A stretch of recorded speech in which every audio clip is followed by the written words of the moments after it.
Buenos días a todos y a todas. Tengo el agrado de darles la bienvenida a la comisión número 20 del octavo Coloquio Internacional de Investigadores en Diseño 2023. Este es el cuarto día del coloquio 2023 y el coloquio, como ustedes bien saben, es un espacio dentro de la Semana Internacional de Diseño en Palermo, que está organizado por el Instituto de Investigación en Diseño de la Universidad de Palermo. El coloquio se realiza, dado que ya han participado, de forma ininterrumpida desde el año 2016. En esta ocasión se desarrollan 36 comisiones, donde se presentan los resultados publicados de 32 proyectos de investigación, realizados de forma conjunta por más de 500 investigadores y académicos de todo el mundo. La gran mayoría de estos proyectos se coordinaron y realizaron en forma conjunta y colaborativa con más de 30 instituciones de 11 países de distintas partes del globo. A continuación, entonces, le paso la palabra a Jimena González Elizabe y a Felicitas Luna, que son directoras de la línea número 22 del Instituto de Investigación en Diseño, que presentan el proyecto de investigación Diseño, Artesanías y Comunidades, cuyos resultados serán publicados en la próxima edición de Cuadernos del Centro de Estudios en Diseño y Comunicación, que también es una presentación que se hace en esta ocasión. Sin mucho más para comentar, les paso la palabra. Muchas gracias, Marina. Bienvenidos y bienvenidas a este espacio del coloquio que nos reúne a los investigadores en diseño, que, bueno, pertenecemos a un grupo que no somos tantos, pero por suerte tenemos estos espacios para encontrarnos y compartir nuestros trabajos, nuestras inquietudes y demás. En esta ocasión vamos a presentar el trabajo que tenemos en avance de la publicación Cuadernos del Centro de Estudios en Diseño y Comunicación, nuestra línea de investigación que corresponde a lo que es el diseño, la artesanía, el patrimonio y su relación con la economía creativa, con las comunidades, se viene desarrollando ya desde hace unos años atrás. Empezamos de una manera colaborativa trabajando con el Museo de Arte Popular José Hernández de Buenos Aires, nos acompaña Felicitas Luna, su directora, y también incorporamos luego a la línea, estuvimos trabajando en un momento con ALACIN, que es Arte Area Community en Nueva Zelanda, ¿sí? Latin America Community en Nueva Zelanda. Con ellos trabajamos en un antecedente de nuestra línea de investigación, que fue el cuaderno que hablaba sobre migración y diseño, que codirigimos con Marcia Veneziani, que bueno, lamentablemente ya no está. Y luego continuamos este trabajo que habíamos comenzado a raíz de este proyecto con el MAP, y se incorpora también a la línea de investigación la Universidad de Granada, a través de la Cátedra de Innovación en Diseño, Artesanía y Arte Contemporáneo, que dirige Ana García López. Así que, bueno, tenemos como antecedentes dos cuadros hechos entre el MAP y la Universidad de Granada, con esta perspectiva del diseño, artesanía, patrimonio y comunidades. Luego se incorpora la temática de economía creativa, que es la que estamos continuando en esta nueva publicación.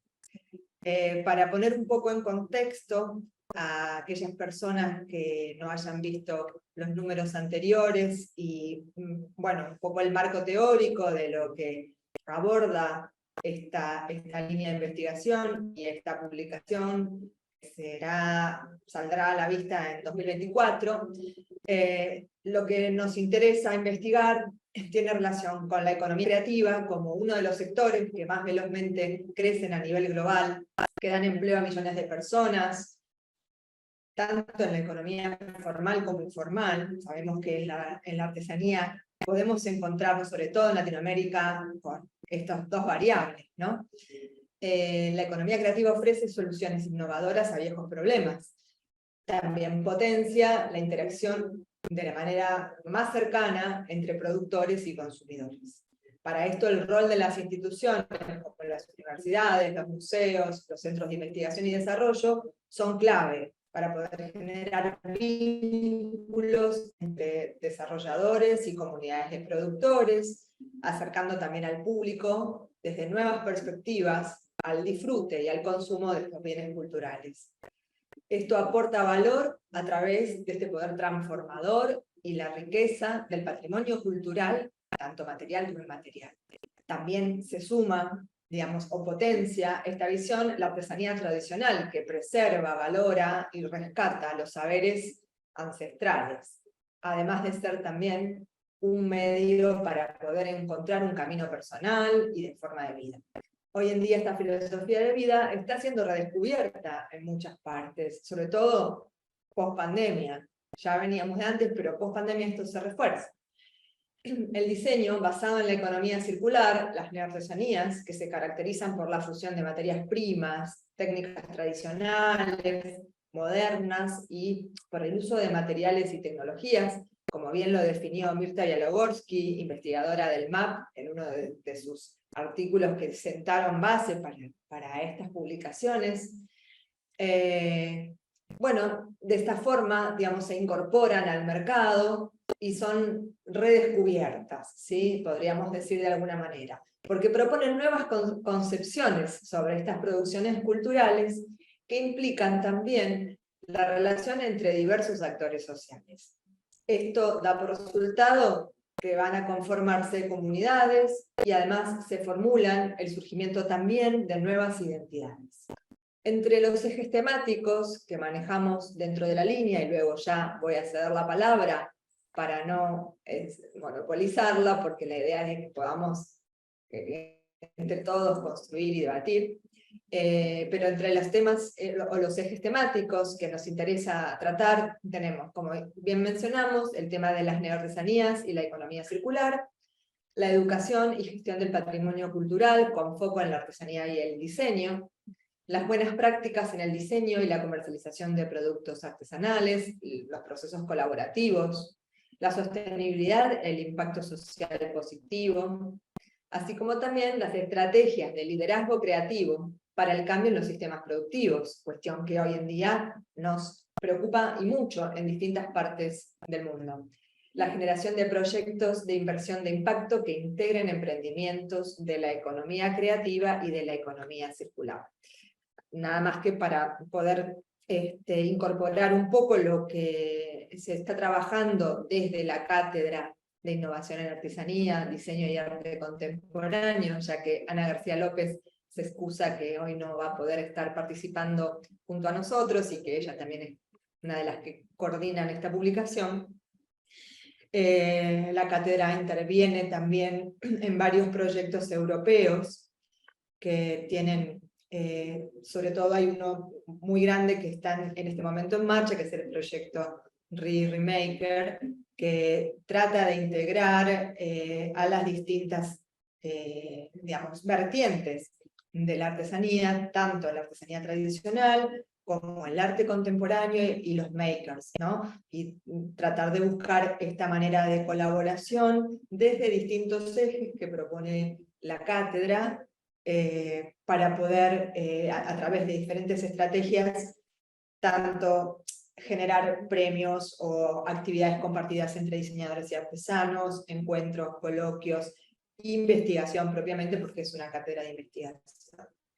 Así que, pero bueno, luego nos va a acompañar Beatriz Rodríguez, que también pertenece a la Universidad de Granada, y por ahí ella nos puede ampliar también un poco más esa perspectiva. Pero lo interesante me parece es que como pertenecemos a distintos países y cada uno tiene como una visión tal vez más particular desde el punto de vista donde se encuentra, o también, bueno, algunos investigadores como Julio Liendo, González Liendo, que tienen la posibilidad de verlo desde América y desde España, ¿no? Porque está en México o está en Valencia. Bueno, yo ahora mismo estoy en Buenos Aires, pero estoy residiendo en Málaga. Entonces, estas perspectivas desde los distintos lugares, con las problemáticas particulares de cada región, creo que nos pueden aportar mucho al intercambio.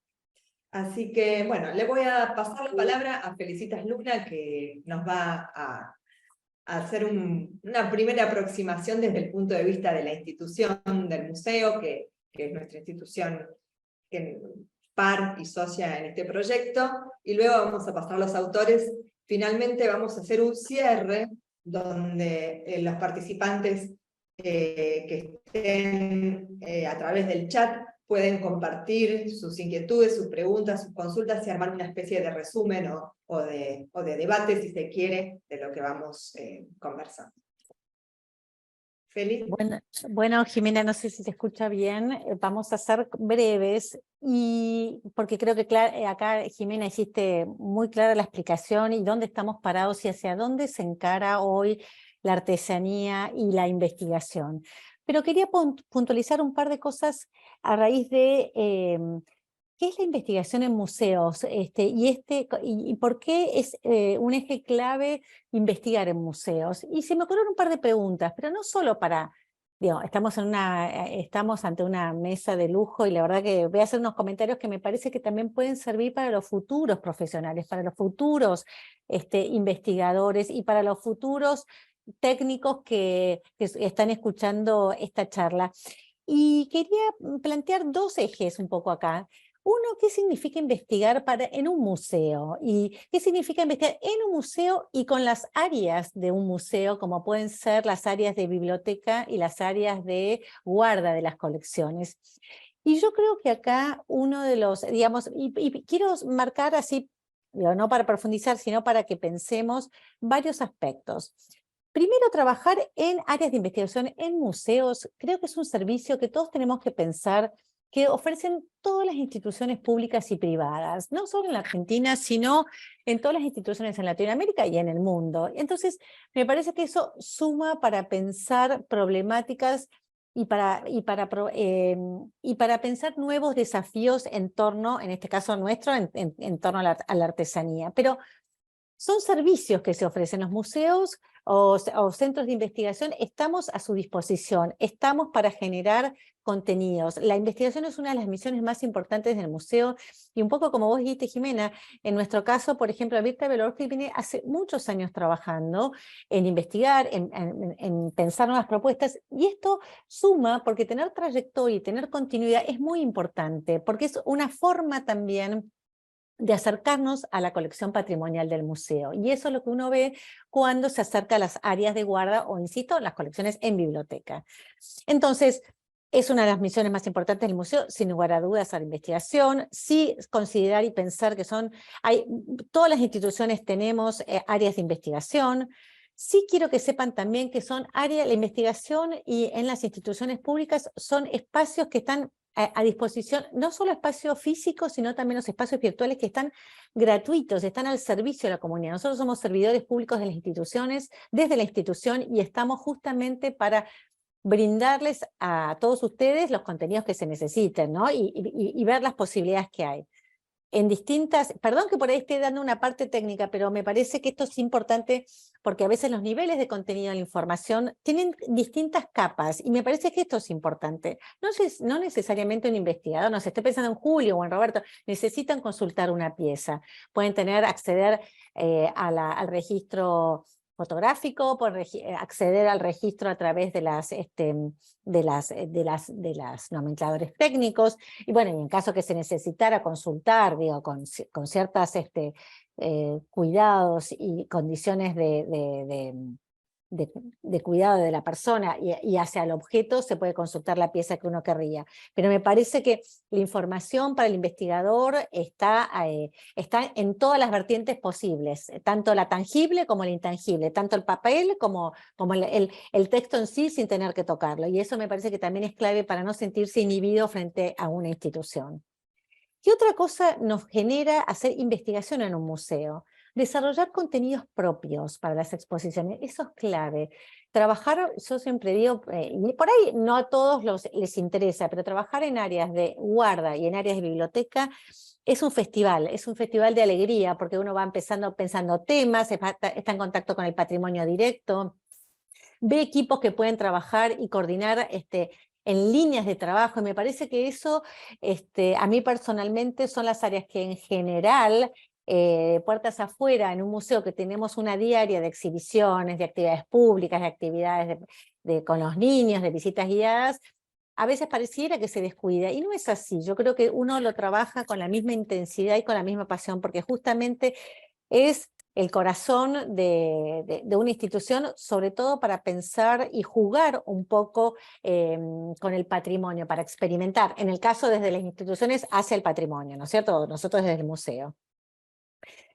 Otro punto que me parece que no es menor es que cuando uno trabaja en investigaciones en museos, también trabaja desde el museo cuidando las áreas de guarda, porque como siempre decimos nosotros, tanto las áreas de guarda como la biblioteca tienen que estar mejor de la que uno las encontró. Nosotros como institución, en este caso me pongo como directora del MAP, del Museo de Arte Popular José Hernández, nosotros tenemos que velar por este patrimonio, que si, no sé, Patricia el de mañana hay que consultar con un poncho del siglo XIX, lo tiene que encontrar en el mejor estado posible, aún en las condiciones a veces económicas complejas que tenemos en la Argentina, pero ese es un desafío que tenemos las instituciones, que todo el patrimonio que uno tiene puertas adentro y es el que menos se ve, esté en buenas condiciones de preservación, en control de temperatura y humedad, control de plagas, control, bueno, hasta del acceso, por eso les digo, como de un acceso que tiene que ir restringiéndose de acuerdo a la demanda del público, pero me parece que eso es clave.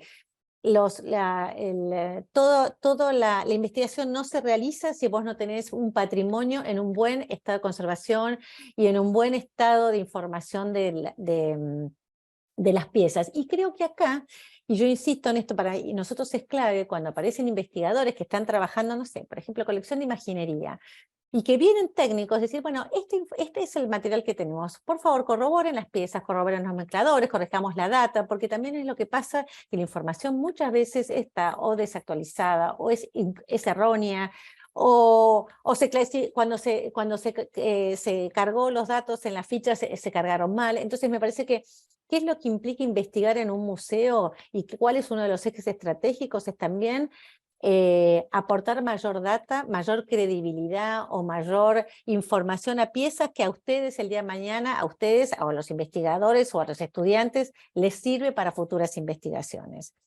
Fundamentalmente también creo que para un museo el trabajo de investigación significa un trabajo colaborativo, y esto me parece clave. A veces las instituciones, es cierto, porque por un tema de seguridad, sobre todo de robos o por falta de personal en el caso de las instituciones, se complejiza el tema del acceso a áreas de guarda, pero insisto, es un trabajo que redunda positivamente en las instituciones, y de rechequear permanentemente la base de datos, la realización de fotografías, la posibilidad de ir conectando investigadores de diseño, por ejemplo, textil, en el caso nuestro, con alfombras, con caminos, con materiales textiles nuestros, nos potencia a nosotros como institución, y creo que a los investigadores y en el caso de ustedes, también a muchos de los que están escuchando, supongo, esta charla, que serán futuros diseñadores industriales, les puede generar mayores desafíos. Estas líneas, un poco estos temas que estoy tocando así en general, me parece que son claves para pensarnos desde el museo, pero también pienso que qué significa investigar para los profesionales o futuros profesionales o estudiantes. ¿Qué significa investigar? Porque a veces parecen palabras, o uno como docente exige, o no exige, pero plantea estos temas y a veces se retoban, como decimos nosotros acá, se te retoba al alumnado porque les da pereza a veces investigar. Y yo creo que una de las cosas que uno ve en la medida que está en una institución es que contar con investigaciones previas genera valor y contenido a la pieza o al producto que se va a exponer. Entonces me parece que teniendo del otro lado instituciones que ofrecen este contenido gratuitamente, y sobre todo porque el contenido ahora no solo está, insisto, presencial, sino que está virtual y que se puede pedir y se puede acceder a eso, me parece que es una picardía no dar valor. Así como decía un poco Jimena hace un ratito, en este plan de hacer proyectos conjuntos entre instituciones, también está generar valor en la información que uno ofrece, y no solo la información que podemos dar de los artesanos en sí, de la artesana, sino también de la pieza, de la trayectoria que tiene, y en eso la investigación que puede dar o los futuros, digamos, el público que accede al museo o la institución, me parece que que jerarquiza un producto, fuera el que fuese, digamos, ¿no es cierto? Da solidez a las propuestas, que me parece que eso es clave, da solidez al producto o al diseño que se va a realizar. Pero sobre todo creo, y para esto y con esto quiero ir cerrando, porque insisto, la información es pública y las redes son una gran ayuda. Yo creo que tenemos que pensar nosotros desde el lado de la institución y ustedes del lado docente o el lado de los alumnos, que no hay nada que se inventa, pero sí que la comunicación, sí, a ver, creo que sí hay que creer en los recorridos pasados para potenciar hacia el futuro, y creo que esa trama que uno va haciendo y comunicándola a través de las redes, que me parece que son grandes aliados, me parece que potencia absolutamente los contenidos, y justamente la investigación desde las instituciones o desde las universidades o los centros de investigación me parece que son clave, porque nosotros no inventamos la pólvora, solo se está transformando permanentemente. Y es un poco, Jimé, lo que vos decías, lo que te trabajó en el MAP el año pasado con esto de neoartesanías, o como trabajan los artesanos, insisto, en lo que uno puede conocer un poquito más, es en ir probando, ir desafiándose, ir saliendo de los límites de la misma materia, sino ir probando como nuevos accesos. Y también otro nuevo acceso que me parece que es clave es la investigación. Así que bueno, hasta acá, después si quieren seguimos charlando, pero me parece que esto es clave, este entrecruzamiento que tenemos que hacer entre las instituciones y la comunidad. Sí, claro, feliz. Luego podemos retomar el tema porque da para mucho. Simplemente ahora agregar que más allá de, digamos, la escala que pueda tener cada museo, porque podemos encontrarnos con modelos y escalas totalmente diferentes, ¿no? En el caso del MAP, que es un museo de arte vivo, que también se ocupa de preservar las prácticas, de que los artesanos tengan un lugar de encuentro para mostrar y para enseñar sus oficios, ¿no? Entonces, es un modelo, pero también tenemos a Ana Cateri acá, que ha trabajado con el Museo Nabolón en Chiapas, que también es un museo muy particular, pequeñito, pero que tiene una potencia y una fuerza de estar totalmente ligado a una comunidad que está viva, que está todavía con su modo de vida tradicional, o con su propia organización, generando sus actividades culturales, sus propias maneras de hacer, de producir artesanía. O bueno, o en el caso de Julio, que investigó en el Museo de Arte Decorativas de Madrid, ¿no? Que tiene otra escala. Bueno, podemos hablar de muchos ejemplos diferentes. Patricia, que está en Bariloche, y está el Museo Perito Moreno, que no sé cómo está ahora, pero en su momento era como un museo muy apagado, muy de cosas, ahora tal vez lo han potenciado, pero digo, la importancia de que el museo sea una institución viva, ¿no? Y que yo creo que la investigación lo que aporta es eso, de no hacer un lugar obsoleto, de vitrinas con objetos que nadie sabe bien qué son, sino de incorporarlo, acercarlo a la comunidad, que creo que es donde está, digamos, la fuerza. No, y sobre todo lo que vos decís, Jimena, que creo que coincidimos todos, somos los museos de comunidad, museos de sitio, museos, digamos, cada especificidad entre las instituciones. Estamos nada más lindo que recibir propuestas nuevas, el desafío de que te digan, ay, tenés material sobre y empezar a trabajar, porque insisto, me parece que nos suma a los dos, al margen de toda la otra actividad que uno hace como institución y como museo, me parece que nos potencia a todos, y eso creo que el mensaje tiene que ser sobre todo a los chicos, que creo que da mucho valor y es muy rico para las dos partes trabajar desde la investigación y comunicarlo. Sí, y de hecho la accesibilidad creo que es otra de las claves, ¿sí? Exactamente. A ver, habiendo trabajado en el MAP, conozco cómo hemos trabajado en área de guarda y demás, y en clasificación de colecciones, pero por ejemplo, visitando el Museo de Historia de Málaga, que es un museo de arte y de arqueología, tiene la reserva a la vista del público, tiene un magnífico edificio, magnífica museografía, almacén visitable, donde puedes abrir las cajoneras, las planeras, y ver piezas que no hay lugar para exhibir en las salas, pero que es para mí apasionante acceder de otra forma ese material también, ¿no? Y te hace sentir como que estás dentro del museo propiamente, en el corazón, como decían, del museo con estas aves. Bueno, muy bien, vamos a dar comienzo entonces ahora a las voces de los autores, luego retomamos el tema hacia el final. Voy a hacer una breve mención del orden que tenemos previsto. Vamos a comenzar con Gastón Giraud, que va a hablarnos sobre una nueva perspectiva en la producción de las neoartesanías, el mueble estilo campo, una versión sostenible. ¿Sí? Gastón, vamos preparándonos. Luego seguiremos con, bueno, Gastón Giraud, profesor de la Universidad de Palermo, profesor de la casa, quien ya también ha colaborado en números anteriores de nuestro cuaderno, y bueno, haremos una breve reseña luego acerca de los perfiles, o Gastón, si querés, cuando te presentás, un poco de a qué área perteneces y demás, lo hacemos más dinámico, tal vez que cada uno lo pueda decir en pocas palabras. Luego seguiríamos con Beatriz Rodríguez Pérez, de la Universidad de Granada, que nos va a hablar acerca de la artesanía contemporánea, tradición y sostenibilidad, actualización de la cerámica granadina a través de la digitalización. A continuación, Roberto González Rodríguez y Ana Cateri Becerra nos van a presentar su artículo que se llama Cuestionar el concepto artesano-artesanía como punto de partida hacia una economía creativa contemporánea. Roberto es investigador perteneciente a la UNAM de México y Ana es investigadora independiente. Julio González Liendo continuaría con la comunicación transmedia pre, durante y post-COVID-19 en el Museo de Artes Decorativas de Madrid, un análisis de las exposiciones efímeras de orfebrería.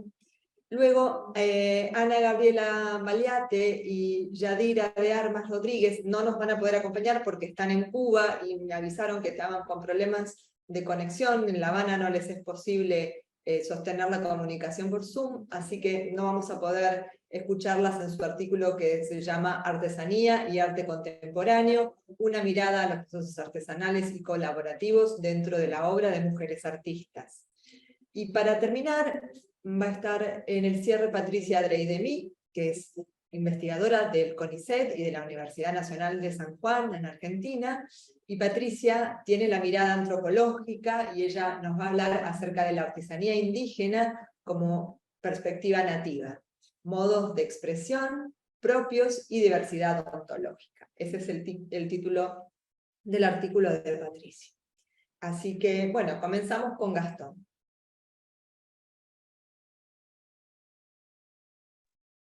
¿Qué tal? Bueno, gracias por la convocatoria. Yo soy reciente magíster en gestión de diseño de acá de la casa y arquitecto, y bueno, me dedico al diseño mobiliario y me enfoco en esta área de la neoartesanía, sobre todo como investigador. Y les voy a presentar hoy el artículo que traigo a esta sección. Voy a compartirles una presentación, es breve, pero para ir organizándome. Si me permiten compartirles.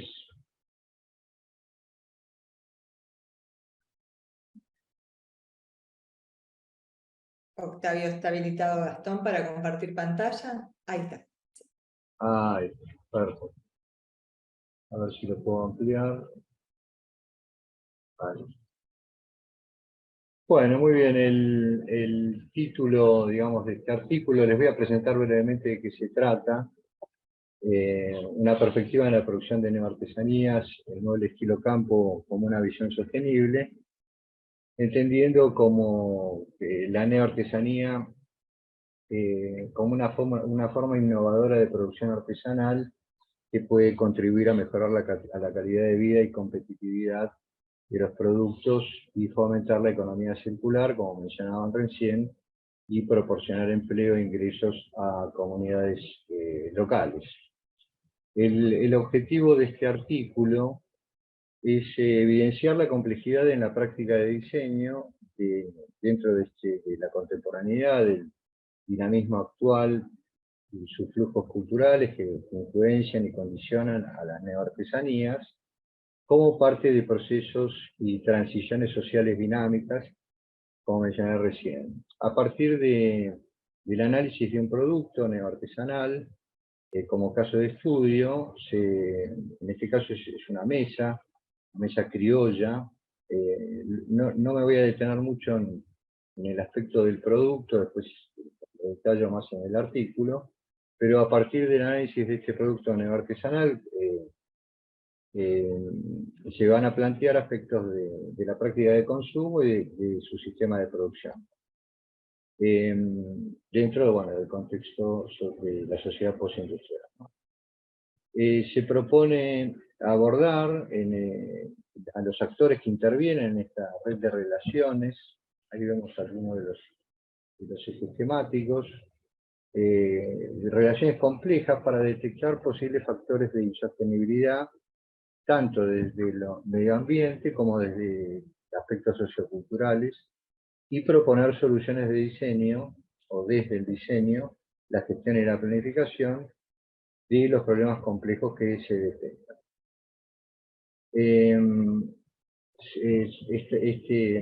Este análisis se realiza a partir de categorías de problemas de producto, sobre infraestructura y tecnología, política y gobierno, economía y finanzas, ambiente y ecosistemas, relaciones sociales, y relacionado todo esto con los principales actores intervinientes.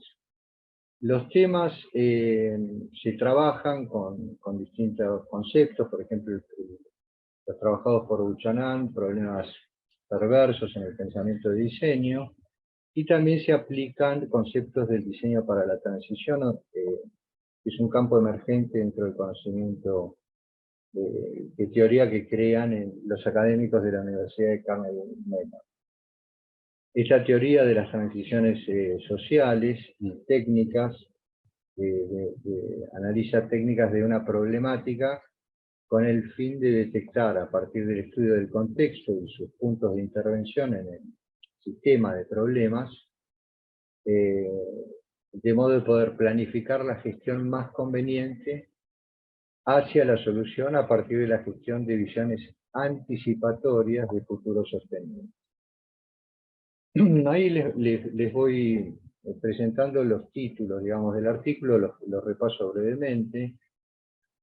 Se comienza estableciendo en la primera etapa el objeto de estudio, digamos, se presenta dentro de la cultura de diseño y su práctica de consumo, y se expresan algunos aspectos que tienden a la insostenibilidad y sostenibilidad. En el segundo y en el tercer título se presentan, dentro del marco del diseño ya para la transición, el abordaje del caso de estudio, que es la mesa criolla,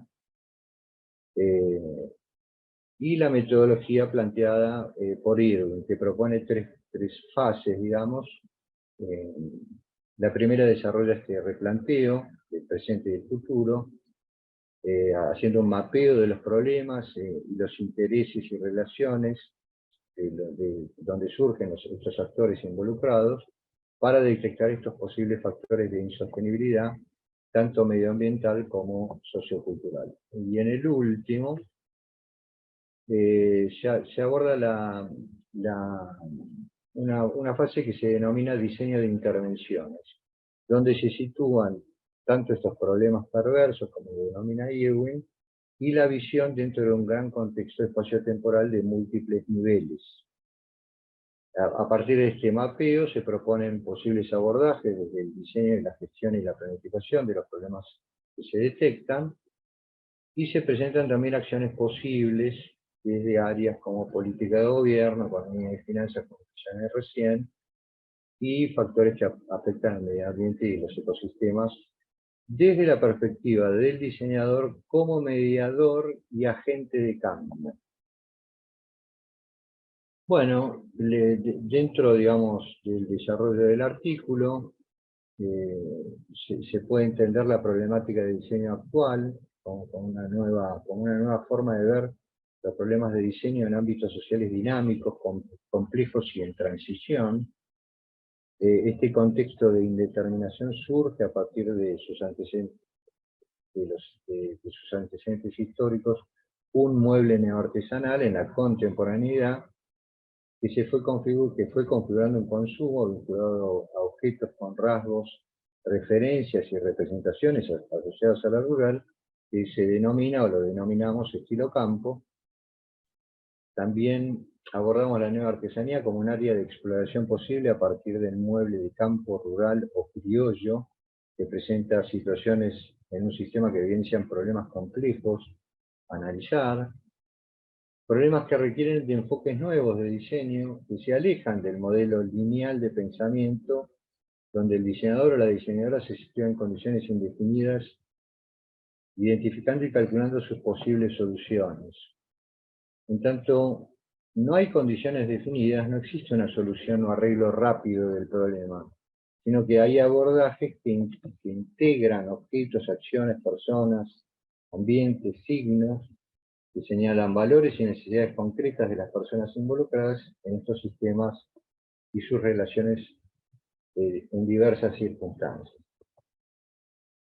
En ese sentido, el caso de estudio que se propone plantea problemáticas vinculadas con toda esta gran red de interacciones relacionadas con la red de problemas, con su propia dinámica, que deben identificarse, relacionarse y organizarse en una malla intrincada de relaciones donde el movimiento de uno afecta a otro.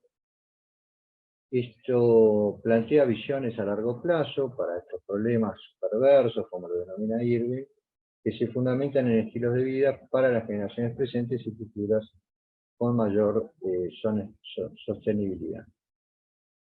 Nuevas perspectivas, como pongo ahí para cerrar, nuevas formas de ver los problemas de diseño, nuevos saberes que involucren los conocimientos de muchos actores y disciplinas, que poco a poco se van incorporando al ámbito académico, aportando herramientas a la formación profesional para hacer frente a problemas de diseño que implican un campo más amplio de aplicación. Muy bien, eso es todo. Muchas gracias. Muchas gracias, Gastón, a vos por el aporte y bueno, ya vamos a querer ver el artículo y bueno, algunos conocemos el objeto del que vos hablás, de la mesa de campo, pero aquí en Argentina es bastante común, pero por ahí en otras partes la tipología no es tan exactamente igual, ¿no? Y debe haber también algunas similitudes con algunos muebles rurales en otras regiones, que siempre es interesante comparar y tener en cuenta, pero bueno, me parece súper interesante tu abordaje en este artículo. Muchas gracias. Muy bien.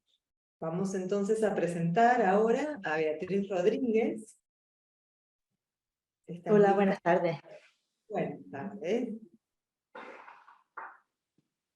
Pues bien, mi nombre, como ha dicho, es Beatriz Rodríguez y soy doctoranda de la Universidad de Granada, aquí en España, y estoy insertada dentro del programa Historia y Arte. Y a su vez colaboro con la cátedra que dirige Ana en Innovación y Turismo, Artesanía. Y en primer lugar quiero darte las gracias, Jimena, por la invitación y por la oportunidad de dar a conocer la línea de investigación que estoy llevando a cabo. Y por supuesto a Ana, que es mi directora de tesis y es la que me está guiando en este camino, en la investigación acerca de la artesanía.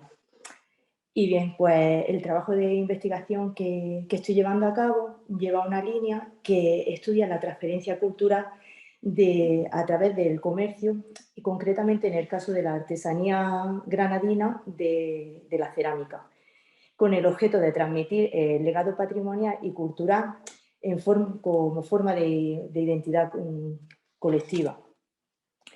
La cerámica granadina, para hacer una pequeña introducción, es la que se produce a partir de la conquista del Reino de Granada por parte de los Reyes Católicos. En un principio, los talleres artesanales se situaban en la parte baja de la Alhambra, concretamente en el barrio del Realejo, y con la conquista del Reino de Granada se traslada hacia el Albaicín.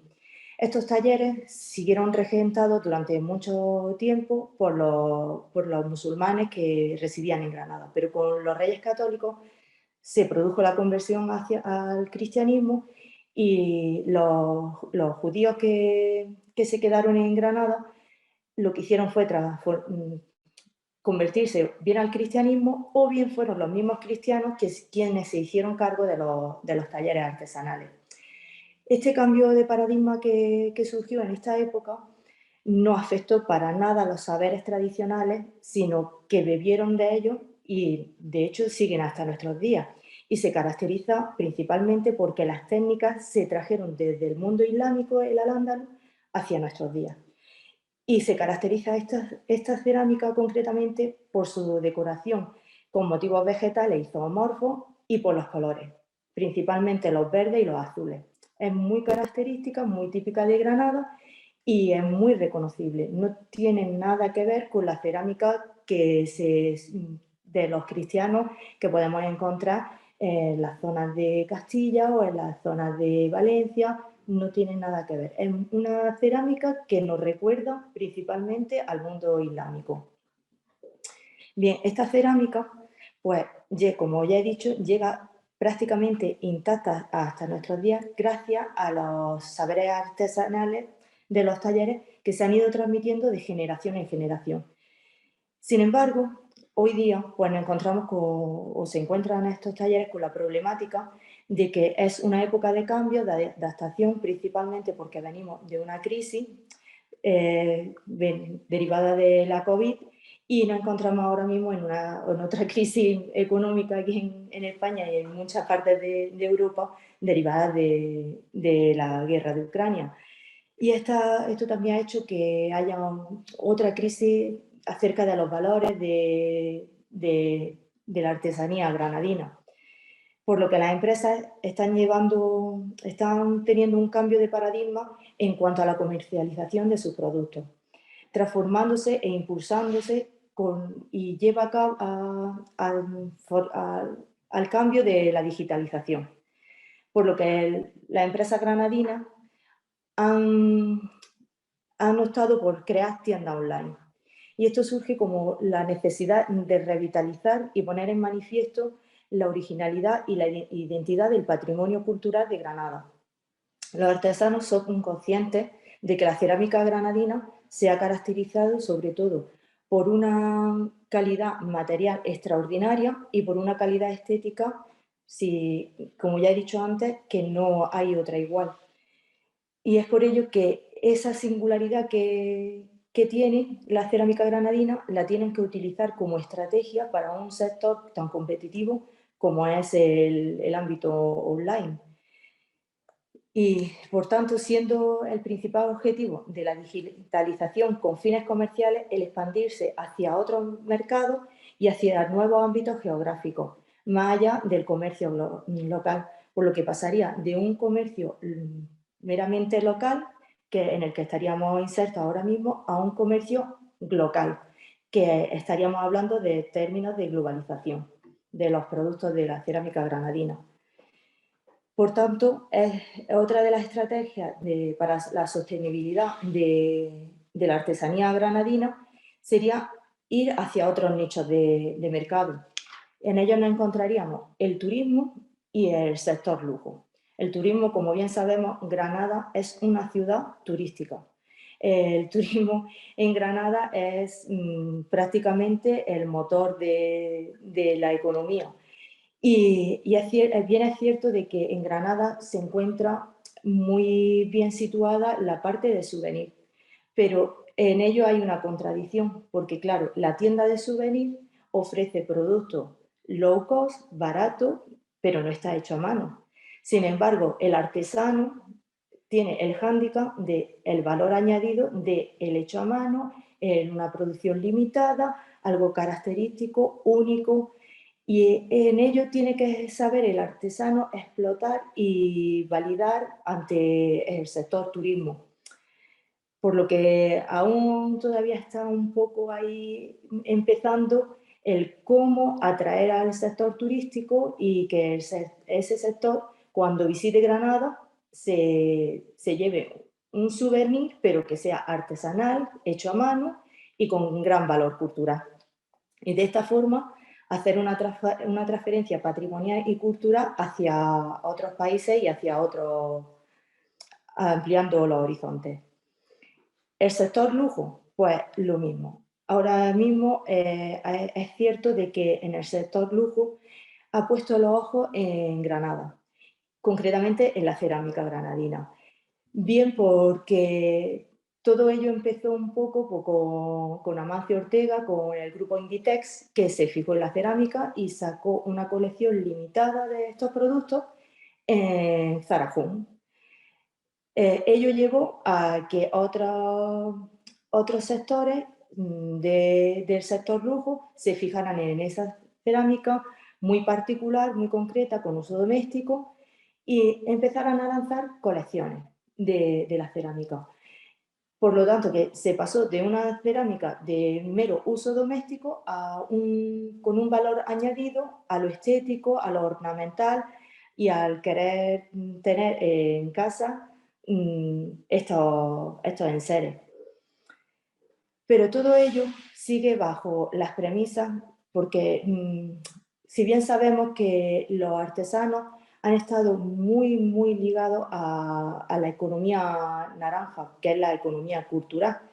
Y claro, el nuevo modo de repensar esa economía para aportar un plus, un extra, e introducirse en una forma sostenible de la economía, de la artesanía, tenemos que pensar en los parámetros de la economía circular, que esos parámetros son el reutilizar, el reducir y el reciclar, para adaptarse a los nuevos tiempos y transformarse en una artesanía sostenible.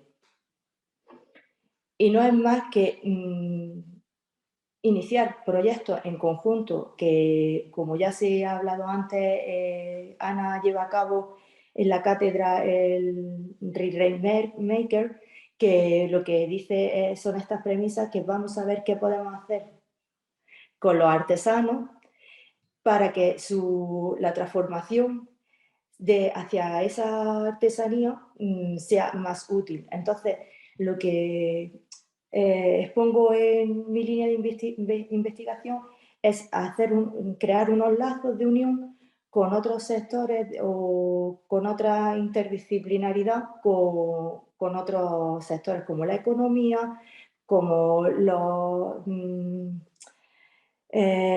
estudios materiales, la historia, en fin, que se diversifique hacia otros sectores que puedan beber de la artesanía, pero a su vez que la artesanía sea sostenible y sea productiva en cuanto a los tiempos que vivimos, que no es otro que la neoartesanía. Y poco más que añadir.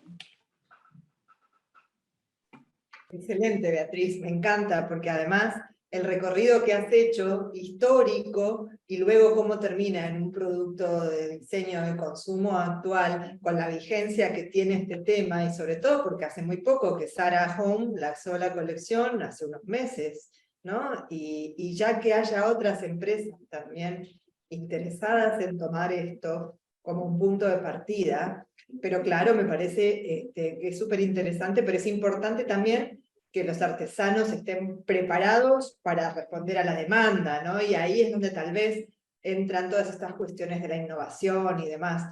Hay, bueno, muchos ejemplos interesantísimos, sobre todo en Andalucía, con esto, en Granada particularmente, ¿no? Pero también me acuerdo de Pedro Rosamena, de Todo Barro de Málaga, o del artista Asunción Molinos, que trabaja con el tema del agua. Es súper interesante su trabajo es un cuestionamiento sobre la innovación, claro, desde la práctica del arte contemporáneo, ¿no? Desde la producción de un producto, ¿no? Pero sí, me parece que es un tema que da para muchísimo, y ustedes en Granada tienen una historia y una tradición tan rica que es impresionante. Sí, la línea de la investigación es transmitir la cerámica granadina como identidad nuestra cultura, nuestro patrimonio, porque si bien es cierto de que aquí en Granada, como es algo que tenemos muy cercano, lo conocemos todo, es muy identificable, pues pasa desapercibido como algo y no se defiende como una seña de identidad nuestra, porque lo tenemos tan asumido de que el jarrón, el típico cacharro, estaba ahí en nuestros ancestros. Y esa es la defensa que se hace por parte de esta tesis doctoral. Sí, genial, me encantó. Aquí Gracias. tengo lo del proyecto Remaker de la cátedra, ¿sí? El que formas parte tú también. Justo tengo aquí el tarjetón, así que aprovecho para incorporarlo. Muy bien, muchísimas gracias. Muchas gracias por tu participación, me encantó el artículo, excelente. Gracias.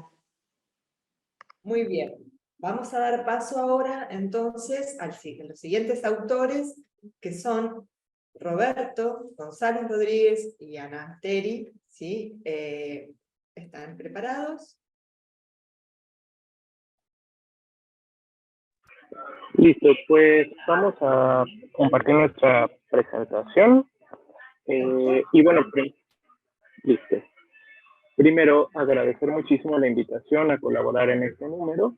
Esto es un poco muestra de el trabajo que hacemos como colectivo de investigación independiente, en el grupo que comparto con Kateri. Y bueno, nuestro texto se lleva por título Cuestionar el concepto artesano-artesanía como un punto de partida hacia una economía creativa con correspondencia. Para empezar, para nosotros era importante cuestionar no en específico un grupo o un objeto o una producción artesanal en especial, sino hablar del concepto como tal, cómo se ha construido y cómo se ha instrumentalizado desde el Estado y desde el diseño. Para hacer eso, la siguiente, para nosotros fue primordial primero hablar un poco del contexto. Cuestionar o partir de la pregunta, ¿es necesaria esta ecuación entre diseño y artesanía? Y entonces hicimos una especie de recorrido histórico del proceso de diseño en México, cómo se fue construyendo, aterrizando, y a la par de cómo fue creciendo también la construcción del artesanado, o este concepto del artesanado que está muy ligado hasta la actualidad al Estado. Para nosotros fue importante hablar un poco de esta creación o esta cruce con la Bauhaus o el concepto de la Bauhaus en México y cómo se intentó construir una idea similar y aplicarla en nuestro país, y cómo los artesanos y las artes populares fueron sumándose a este cruce de caminos. La siguiente. Y bueno, entonces empezábamos a hablar un poco de estas influencias que hay en la artesanía mexicana que vienen de agentes externos. Cuestionamos constantemente el papel que toma el extranjero dentro de México y su ejecución, y entonces nos basamos un poco, o la discusión se centra principalmente en cuestionar esta idea o este concepto que se tiene de que el diseñador solo proyecta y el artesano ejecuta, ¿no? Y entonces un poco girar la idea y pensar en cómo también el ejercicio del artesanado implica también una constante improvisación, una constante ejecución, una constante generar alternativas en el proceso del hacer, ¿no? Dentro de la cadena operativa. La que sigue. Y bueno, hablamos un poco de estos ejemplos que hubo entre el cruce del diseño, como un ejercicio externo o un ejercicio ajeno, que se vincula con el ejercicio ya establecido de las artes. Si quieres, continúa, Kateri, con confrontaciones, con la discusión. Gracias. Bueno, y como mencionaba Roberto, una de las cosas de las que hablamos en el artículo es sobre esta idea racista que nos ha hecho creer que el diseño es una labor intelectual y la artesanía es exclusivamente técnica, cuando en realidad cada paso en la cadena operatoria de la manufactura de las artesanías, pues está cargada de muchísima intelectualidad, ¿no? Y como estas ideas racistas se han permeado no solamente al imaginario colectivo de qué es diseño y qué es artesanía, sino que se han trasladado también a las políticas culturales, a la fundación de escuelas, a los programas gubernamentales y a un montón de cuestiones en donde no se aborda la artesanía como algo complejo y se reproduce la colonialidad del saber cada vez que se piensa que los artesanos necesitan forzosamente de diseñadores para poder elevar de alguna manera su producción y acceder a ciertas cuestiones como si fuera, por ejemplo, maquila, ¿no?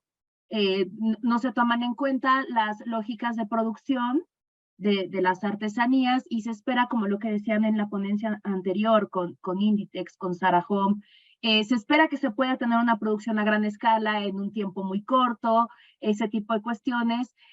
Durante estas dinámicas también se comete muchísimo epistemicidio, ¿no? Se hace un borramiento de todas las prácticas que involucran la manufactura de una artesanía, ya sean cosmogónicas o sean tradiciones tecnológicas.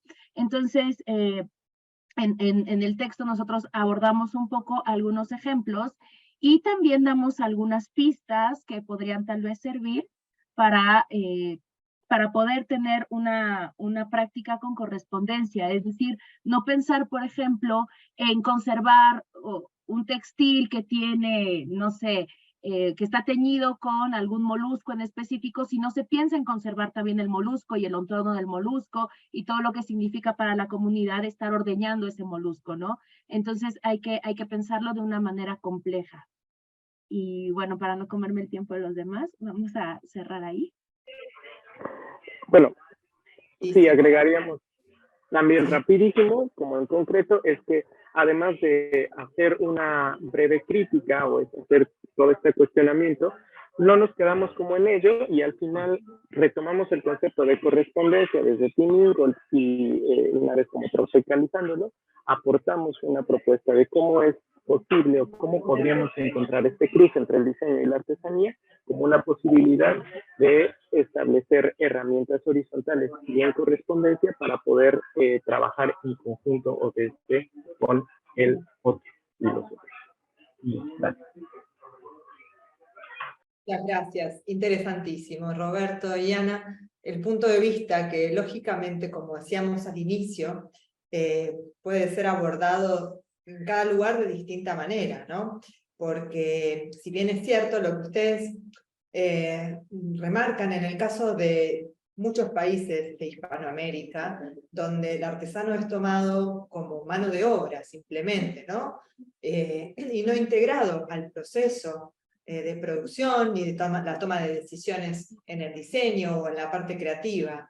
De hecho, cuando se inició Artesanías de Colombia, que es muy famosa como marca y es muy fuerte, se inició ese programa con la idea de sacar de la pobreza a los artesanos que estaban en una situación muy vulnerable, y por eso incorporaron a los diseñadores y demás. Pero pasado un tiempo, el diseñador seguía tomando las decisiones en la capital y el artesano terminaba siendo nada más que alguien que ejecutaba una pieza para ser vendida en la tienda central donde las familias adineradas compraban los regalos de boda. Entonces, me parece que ahí es donde está el tema. Tal vez en Europa se ve diferente porque está mucho más integrada la idea de oficios en la trama de la sociedad, ¿no? Lo veíamos con lo que contaba recién Beatriz, con los ceramistas de Granada, ¿no? Y también eso de cuidar los recursos, que es algo que hoy en día se está planteando como un objetivo importante, el tema de la economía circular, el tema de la sustentabilidad, ¿no? La empresa que yo mencioné, Todo Barro, por ejemplo, trabaja con artesanos de Vélez, Málaga, con ceramistas que tenían hornos que fabricaban tejas, y lograron hacer pisos de cerámica que abastecen a las grandes obras de arquitectura, no grandes por la dimensión, sino a obras de arquitectura con mucho diseño, hechas en lugares sobre todo turísticos o comerciales importantes, y han creado una nueva cadena de comercialización de un producto que estaba ya pasado en su ciclo de vida, porque ya la gente no consumía eso, ha reconvertido la industria, pero el artesano es partícipe. Y los medios en la elaboración y en la distribución y desde el packaging, todo está pensado para que sea coherente y sostenible, reutilizable. Entonces, digo, que son por ahí esos los aspectos que es importante poner de manifiesto para intentar mejorar, ¿no? Y que esta relación entre diseño, artesanía, arte contemporáneo, arquitectura, que en realidad no es más que el tecné que decían los griegos, estaba todo integrado, ¿no? Bueno, pero muchas veces se deja de lado desde las políticas públicas en particular, y desde algunos emprendimientos comerciales que buscan tal vez de manera egoísta o beneficiarse más allá de la relación de reciprocidad, que es algo que desde el punto de vista de las culturas prehispánicas existe dentro de sus cosmovisiones, ¿no? Y de eso seguramente nos va a hablar luego Patricia Dreidemi cuando nos hable del aspecto ontológico que tiene la cuestión de la artesanía en el pensamiento, porque la artesanía no solo es hacer un producto, sino que es todo un sistema de pensamiento, que está apoyado en la naturaleza, en la transmisión de un oficio, en la relación con la comunidad, y creo que por eso nos interesa a nosotros abordar este tema. Muy interesante. Muchas gracias. Muy bien. Ahora vamos a continuar con Julio González Viendo, y nos va a comentar su artículo. Ahí estamos viendo tu presentación. Bueno, primero que nada, muchísimas gracias por permitirme ser parte de este coloquio.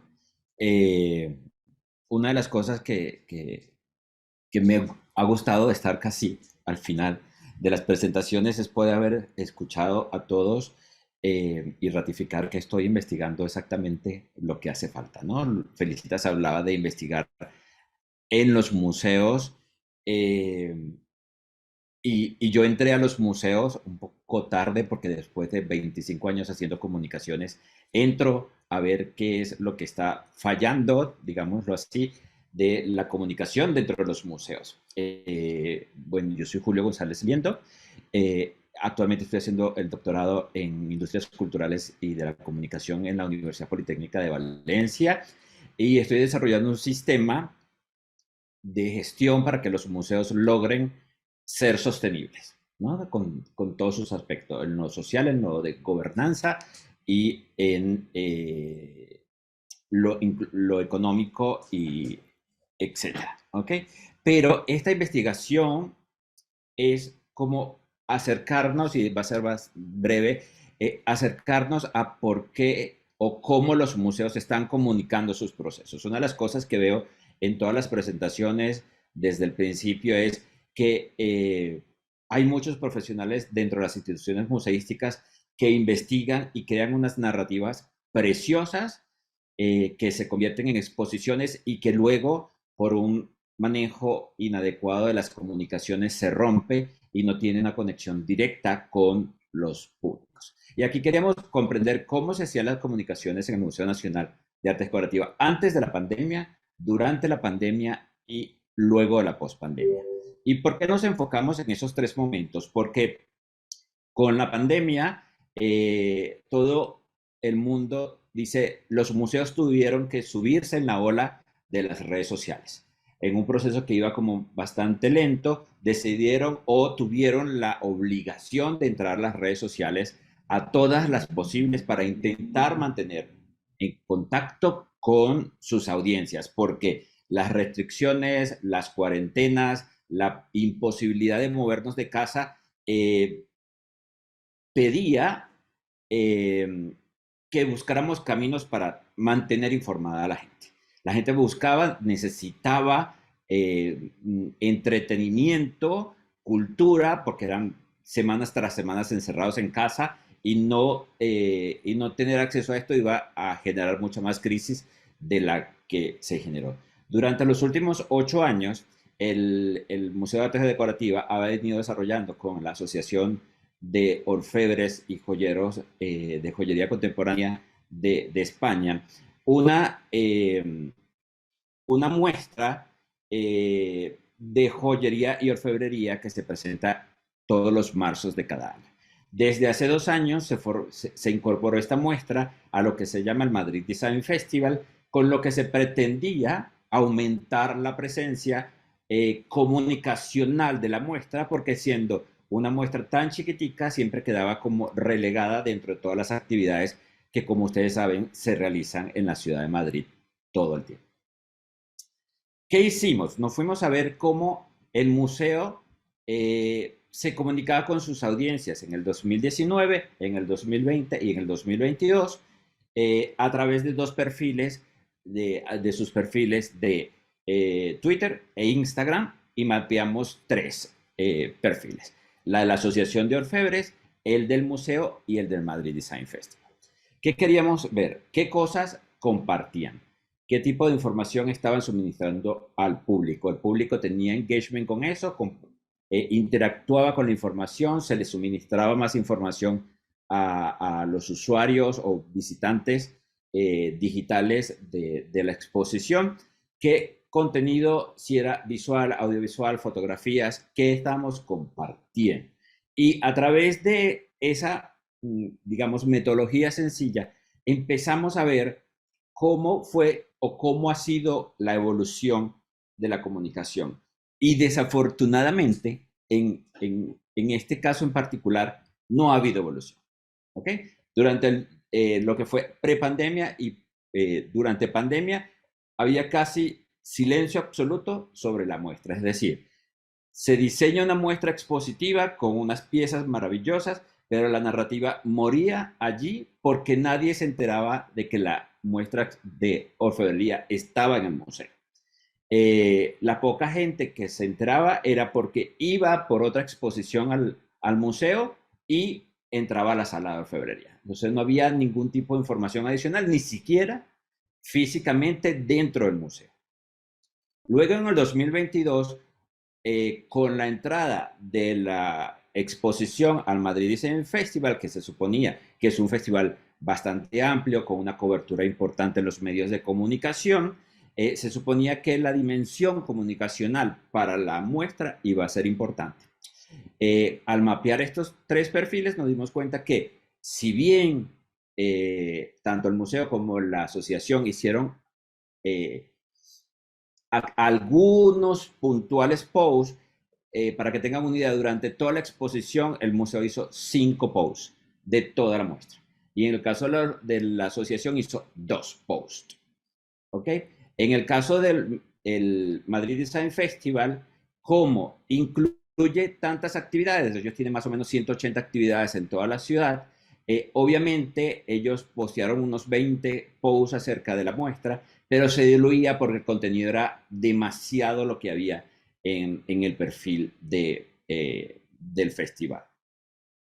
Ok, ¿qué nos encontramos? Durante los años de prepandemia, tanto la fábrica, que es quien organiza la muestra, con el Museo Nacional, no hicieron absolutamente nada alrededor de la muestra. No se comunicó ni siquiera ni la fecha de inauguración, ni el contenido que iba a estar en la muestra, ni el cierre, perdón. En el 2020 se apostó por crecer en las comunicaciones digitales y la mayor presencia que tuvo fue estando en un, digamos, un póster digital que tenía el Madrid Design Festival, donde estaba la calendarización de las 180 actividades que había en el mes. Si no se iba al detalle, no podía identificar esta exposición, y más allá de eso, no había detalles de ni el número de piezas, ni el tipo de arte que había, ni los artesanos que participaron, ni las técnicas, ni absolutamente nada. Cuando en el 2002 hicieron estos pequeños esfuerzos de comunicación, también fue desarticulado. Es decir, una cosa era lo que compartía la Asociación de Orfebres, otra el museo y otra el festival. Entonces, la información no era uniforme. ¿Ok? Como el Madrid Design Festival le interesaba, entonces dividió la muestra y tenía una parte en el museo y otra en otra sede de un centro cultural. Por lo tanto, la gente estaba mucho más perdida en cuanto a la información que se podía obtener al respecto. Tampoco hubo un hashtag que, por ejemplo, permitiera poder centralizar la comunicación de esta muestra expositiva. Pues las imágenes que están viendo son piezas que se han mostrado en la muestra de orfebrería. ¿Qué nos hemos encontrado? Y sigue siendo mi norte en la investigación, aun cuando estoy concentrado en el tema sostenibilidad. Dentro de la sostenibilidad me enfoco mucho en el tema comunicación, porque es importante ser transparente con el público, comunicarle las cosas que estamos haciendo. No es posible que se desarrollen investigaciones tan potentes como las que hoy día están compartiendo y que se queden dentro de las fronteras del museo. Ahí es necesario comunicarlas y que salgan y que la gente las conozca y que la gente sepa que los museos no son solamente almacenes donde se guardan cosas de arte o de patrimonio. Hay que darlo a conocer. Entonces, aquí digo, las instituciones involucradas en la creación, diseño y desarrollo de exposiciones no establecen un plan de comunicaciones. Cada quien anda por su lado. El festival tiene un alcance muy amplio, de verdad tiene un financiamiento bastante amplio, no solamente por los entes gubernamentales, sino por empresas como Mini, como Lexus, como Dom Perignon. Tienen marcas muy potentes apoyándolos, pero a nivel de comunicaciones, como son tantas las iniciativas que se incluyen en el festival, pues se diluyen y no se aprovecha de la manera que pudiera aprovechar. Luego, una de las cosas que sí encontramos es que los perfiles, el perfil del museo, que tiene más o menos 32,000 seguidores, que es un número importante en un museo tan particular como el de artes decorativas, no se aprovecha de la manera que debería. Entonces, hay que desarrollar un plan de comunicación digital que permita que la gente sepa cuándo se inicia la exposición, qué estamos compartiendo a través, y comunicar la narrativa, ese cuento que nos hemos creado, que queremos contarle a la gente del trabajo que hacen los artesanos, de las técnicas, de los colores, de esas tradiciones que tienen y que se almacenan en comunidades importantes, mostrarlas a la gente, mucho más allá de mostrar las piezas que va a estar en el museo, hablar de eso que viene detrás para que la gente entienda el trabajo que se desarrolla mucho antes de nosotros poder ir a una sala de museo y ver una exposición bonita. Es aprender a narrar esa historia a través de la comunicación. En este caso, yo hablo de comunicación transmedia porque lo que busca la comunicación transmedia es estar en la mayor cantidad de plataformas posible, y cuando hablo de plataformas no me refiero únicamente a redes sociales, me hablo de periódicos, de revistas de televisión, de radio y de cualquier otra plataforma que nos sirva para comunicar, los videojuegos, el metaverso, lo que sea que podamos nosotros incorporar a nuestras estrategias de comunicaciones para mostrar lo que estamos haciendo. ¿Okay? No hacer esa ruptura. Y luego darle un papel preponderante a lo que nosotros llamamos prosumidores, que somos todos, porque vamos a los museos y cuando nos tomamos el selfie o cuando tomamos fotografías de las obras y las compartimos en redes sociales, nos estamos convirtiendo en productores de contenido basado en la información que estamos obteniendo y la compartimos con otra gente. ¿Qué estamos haciendo? Estamos extendiendo la historia. Y al extender la historia estamos permitiendo que otras personas se enteren de lo que nosotros estamos viendo y se animen a ir a los museos, porque para mí ese es el norte, animar a la gente a acercarse más a los museos, sobre todo a los más jóvenes, que se acerquen, porque tenemos un mundo maravilloso que mostrar y que tenemos que enfocarnos en mostrarlo más. Una de las cosas que nos pareció interesante en este estudio fue que durante la exposición hubo un seminario, un conversatorio sobre Maldita Twitchería, que es un programa que se transmite a través de Twitch, que es muy seguido por los jóvenes y donde se habla de lo disruptivo que puede ser la comunicación en general. Y teniendo este programa dentro de las instalaciones del museo, para esta ocasión no se habló nada de la exposición y no se invitó a los chicos que estaban conectados viendo la discusión a acercarse al museo y conocer estas exposiciones. Entonces, si hablamos de esas potencias que tienen las redes sociales, tenemos que aprovecharlas para comunicar lo que hacemos dentro del museo, con todas las áreas del museo.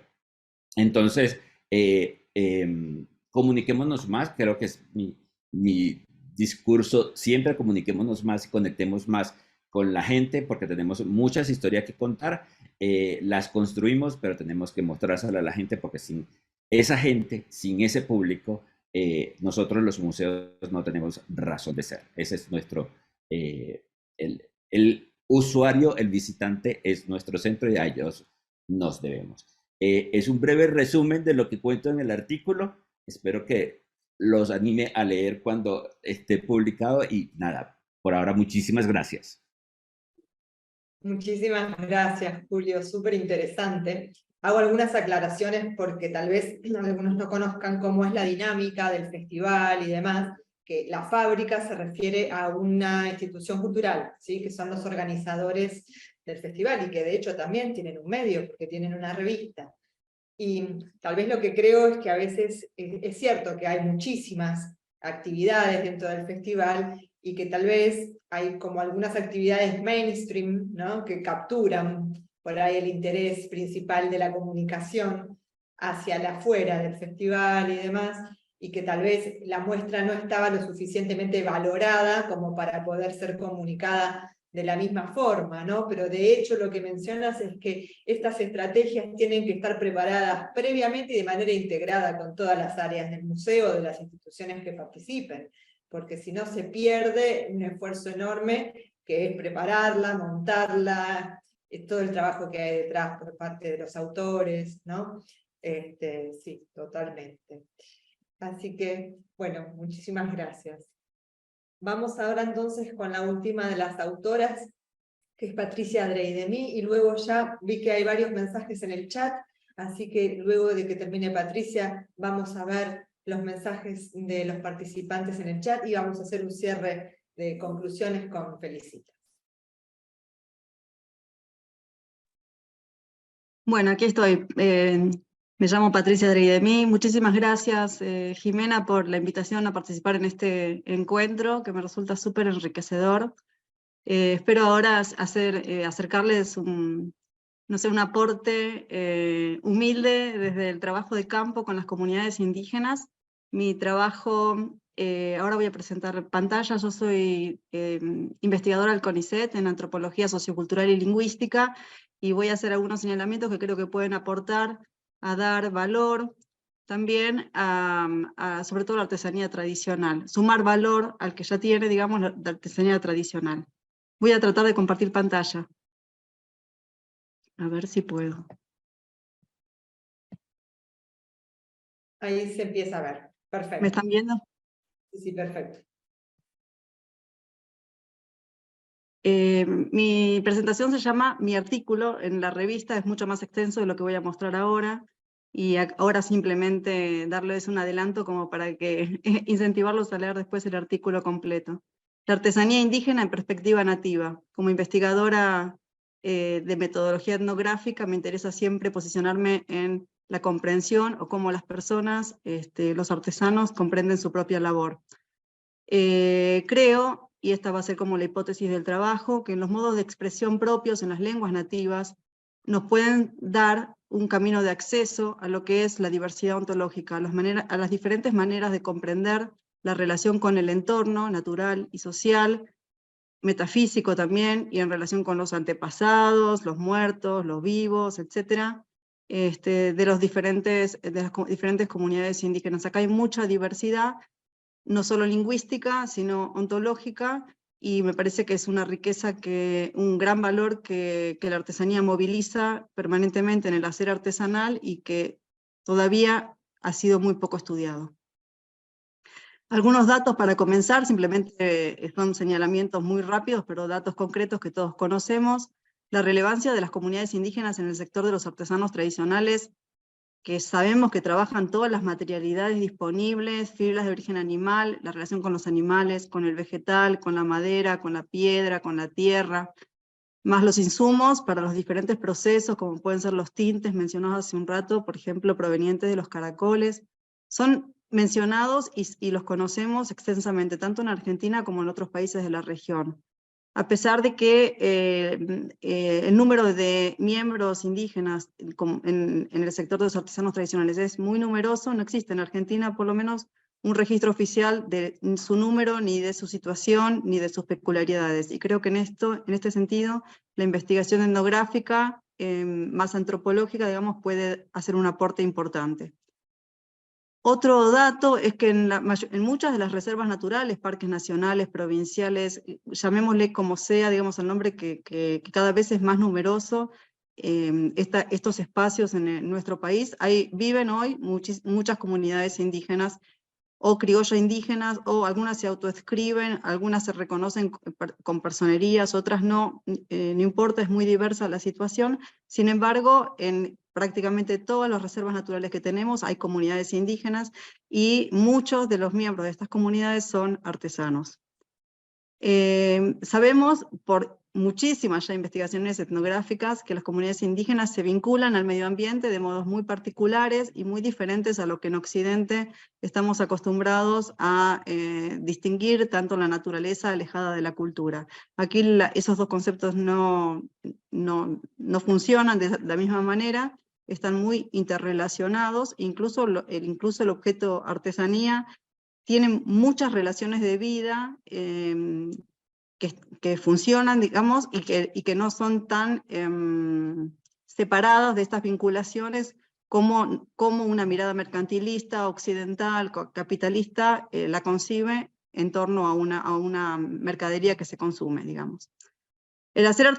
Por último, el hacer artesanal recurre a materiales recolectados del medio ambiente en el que habitan sus hacedores. Esto también son todos datos conocidos, pero como para hacer pie en lo que quiero seguir mostrando. La pregunta de investigación es ¿cómo acceder a la perspectiva nativa? En principio, o sea, cuando empezamos a nombrar las artesanías con ese concepto, artesanía, que ya es un concepto, una categoría colonial, nos condiciona. Lo que quiero aportar yo desde el análisis, desde la investigación etnográfica y lingüística, es la importancia que tienen cómo los mismos hacedores artesanales nombran no solo el producto, la artesanía, sino también los procesos, la recolección de las materias primas. Sabemos que cuando un cestero va a buscar las fibras vegetales a su medio natural, pide permiso a ciertos dueños, le decimos relaciones de maestranza, nosotros en antropología, a ciertos dueños que pueden ser animales, antepasados, espíritus, que le van a dar permiso, lo van a habilitar a acceder a esa materia prima, que también castigan a las personas si abusan de los elementos. O sea, hay un montón de relaciones, de interacciones particulares entre la persona, el artesano, que nosotros le llamamos el artesano, con las plantas, con el agua, con la tierra, con el viento, con estos seres y espíritus que habitan. O sea, hay una sociabilidad enorme alrededor del artesano que interactúa con su hacer artesanal. En los pueblos chaqueños de la Argentina, digamos en las comunidades indígenas del Gran Chaco, esto es súper vivo, está permanentemente presente. Me parece que escuchar, afinar el oído y el trabajo etnográfico, digamos, con las comunidades, puede sumar un montón de valor al conocimiento de lo que es la artesanía tradicional. Las lenguas nativas, esa es la hipótesis, constituyen una vía de acceso a esta diversidad ontológica. No considerarla, como venimos un poquito haciendo, digamos, en el mercado, es, como mencionaba recién Ana, Cater, y también el trabajo de Roberto, a mi juicio un epistemicidio que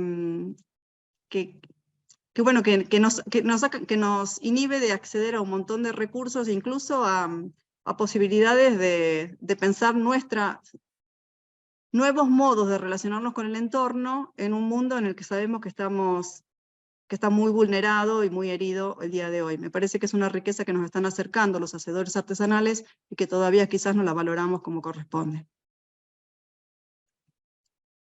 Algunos ejemplos le traigo, ya es bien lingüístico, porque lo que estoy proponiéndoles es que empecemos a escuchar cómo las personas nombran su trabajo, cómo cuentan esa recolección, esos procesos, esa manera de tener, la funcionalidad, la materialidad. Hay un montón de elementos que con diferentes recursos lingüísticos en las lenguas nativas se realizan. Por ejemplo, en el wichí, estos son ejemplos del wichí, que es una lengua chaqueña, mataco-mataguaya del norte argentino. Las personas dicen, hacemos nuestras obras, hacemos nuestras diversas creaciones, nuestros trabajos. Estoy traduciendo los términos que ahí están viendo en verde en el wichí. Hacemos alguna cosa. Siempre esa es la manera que ellos mencionan el hacer artesanal. Utilizan la palabra artesanía como préstamo, casi similar a cuando hablan de juguete o adorno, y solamente cuando lo orientan a compradores, separando al producto de las relaciones de vida que le dan sentido. Quiero decir, es muy diferente cómo nombran sus canastos, sus chicas, su alfarería, todos los elementos que en la comunidad se utilizan y que para nosotros, por supuesto, son artesanías tradicionales de muchísimo valor, de otro tipo de, entre comillas, artesanía, que es más de adorno, más de juguete, en general más chiquita, más comercializable, que muchas veces está separada ya de las relaciones de vida y muy orientada al mercado. Bueno, señalar entonces que existen muchas cosmologías de los pueblos, por ejemplo las relaciones de maestría, que implican relaciones con plantas, animales. Tengamos en cuenta que en las taxonomías propias son nativas, por ejemplo el concepto de planta no existe, el concepto de un animal no existe, todo esto es muy diverso y muy complejo en cada uno de los pueblos, y es súper interesante no simplificarlo como en Occidente estamos acostumbrados a hacer. Quiero señalar entonces que hay una compleja red de relaciones entre humanos y no humanos, entre el agua, entre el viento, entre los espíritus, con los antepasados, que la artesanía se moviliza permanentemente y que quizás a través de escuchar cómo los artesanos nombran sus propias producciones y cómo cuentan el proceso de producción artesanal, es una manera de acceder a esta diversidad ontológica que suma valor al producto. Por ejemplo, aquí traje un ejemplo de un artesano toba que al acceder, digamos, al monte tiene que pedir permiso. O sea, hay prácticas que son rituales, discursivas, físicas, bueno, porque tiene que ir al monte a recolectar la fibra, pero hay otras prácticas que involucran también esta recolección del material para la producción artesanal.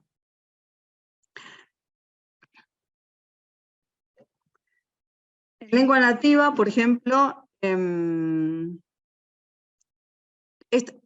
por acá va mi investigación en este momento, hay morfemas, o sea, en el análisis morfológico de las lenguas nativas, hay morfemas que empiezan a ser recurrentes en diferentes lenguas chaqueñas, por ejemplo, y que nos dan indicios de perspectivas particulares sobre la artesanía, y que además son areales, quiere decir que son compartidos en ciertas zonas y regiones. O sea, no son propias solamente, son morfemas que no son propios solamente de una lengua nativa, sino que en otras lenguas se empiezan a repetir. Por ejemplo, el morfema de instrumento, pensemos que las artesanías en principio para las comunidades siempre son funcionales a algo, o sea, son para algo. Por ejemplo, muchas fibras vegetales se utilizan para curar, entonces además hay agentividad positiva en la fibra que se transmite después en el trabajo artesanal. Otro morfema, acá no están los morfemas, acá los tengo glosados en el español, no los he puesto en las lenguas nativas, pero en el artículo ustedes tienen más información. El morfema de recipiente como abrazo, algo afectivo que nos contiene, que en otras lenguas, o en las mismas lenguas, digamos, también hay un morfema que tiene que ver con morada, o sea, donde la persona se asienta, descansa, se siente contenida, que se repite, que es muy interesante porque se repite en un montón de lenguas nativas del Chaco en relación con elementos que para nosotros son artesanías, o sea, por ejemplo, canastos, ollas, jergones, textiles. Y por último, otro elemento que me parece súper interesante, que es un aporte desde la lingüística, es que un montón de lenguas chaqueñas tienen la marcación distintiva entre posesión alienable e inalienable. Quiere decir algo que uno puede comercializar y vender y ya es de otro, o aquello que está tan incluido en la subjetividad de la persona que es difícil trasladar. como son las partes del cuerpo, las relaciones de parentesco, pero también canoas, arcos, flechas, jergones, algunos elementos que hacen a la herencia o a la conformación del sujeto adulto en cada comunidad nativa. Bueno, es señalarles nomás que me parece que como idea y como recurso, y además señalar la urgencia que hay de empezar a registrar todos esos elementos, porque así como el medio natural está siendo herido y vulnerado por los sistemas de producción actuales, y cada vez hay menos monte, y a las comunidades les cuesta llegar, a veces ahora tienen que proteger sus insumos y su medio natural para poder seguir realizando lo que nosotros consideramos artesanía. También las lenguas indígenas están en un altísimo proceso de retracción, con lo cual también es un material muy, muy vulnerable, que es importante contribuir a que las comunidades lo sostengan, y bueno, y por supuesto darle valor no solo científico, sino vivo, ¿no? Para que pueda seguir estando.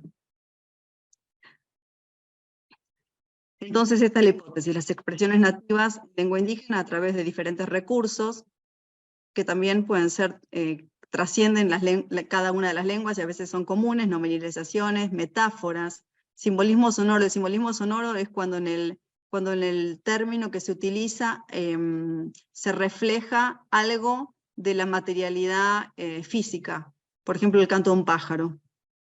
Pueden convertirse en ventanas que nos permitan observar la continuidad de la vida humana con animales, plantas y otros seres no humanos, una sabiduría ancestral que suma valor al hacer artesanal, y que además nos puede acercar ideas de otros modos de relación con el medio ambiente que contribuyan a que estos territorios de vida no se pierdan.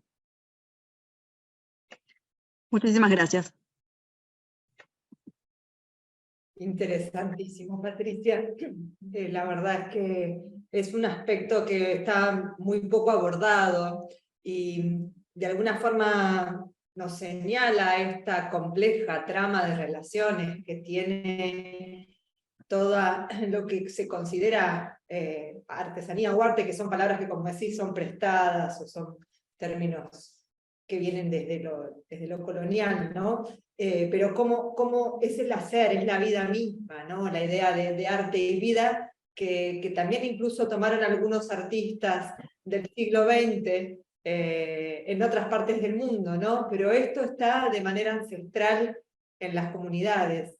Y cómo, bueno, la importancia de destacar esto, ¿no? De cómo se comunica y cómo escuchar, la manera en la que ellos pueden enseñarnos todavía tantas cosas acerca de su cosmovisión. Así como decís, está amenazado el monte, están las lenguas, también deben preservarse. ¿Cómo?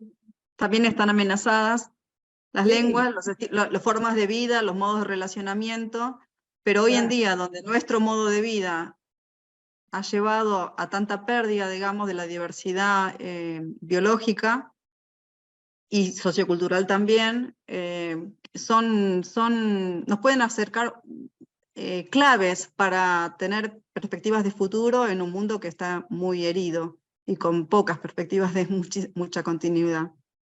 Totalmente, totalmente. Y aparte bueno, que todo eso todavía está presente en su hacer y en su cosmovisión, y es importantísimo, porque también está, bueno, hay otras amenazas, o sea, hay por todos lados, ¿no? El tema de las religiones predominantes que hacen que se pierda toda la cuestión filosófica tradicional de las creencias tradicionales. Bueno, lo que mencionás de la lengua, del medio ambiente y todo, es realmente alarmante, pero justamente yo creo que nos toca a nosotros tomar eso, ¿no? Y ponerlo a la vista, y hacer que se valore, y de alguna forma buscar apoyo para que se preserve. Así que, bueno, valoro muchísimo tu presencia hoy acá, Patricia. Te agradezco un montón. Gracias. Me parece súper interesante, y creo que ha cerrado muy bien toda una evolución de temas que veníamos tratando con cada uno de ustedes. Voy a leer algunas de las preguntas que están en el chat y después con Felicitas hacemos el cierre final de conclusiones, ¿sí? Pero tenemos bastantes comentarios y tenemos gente que muy calificada, muy experta entre el público, así que me parece importante poder comunicar esto. La primera dice Priscila Jara: todo se ha inventado, solo podemos innovar en ello. Supongo que se referiría a lo que estábamos hablando en las primeras, en la introducción y demás, acerca de la innovación.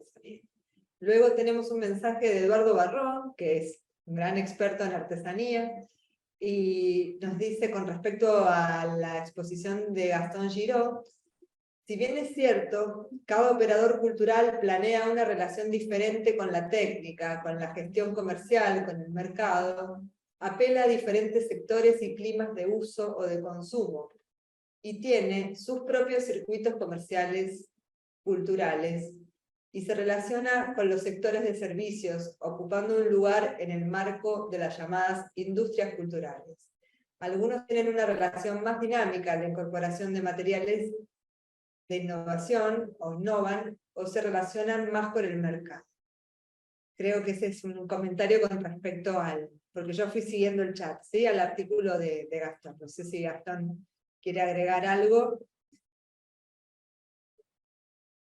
Si no, lo dejamos para el final.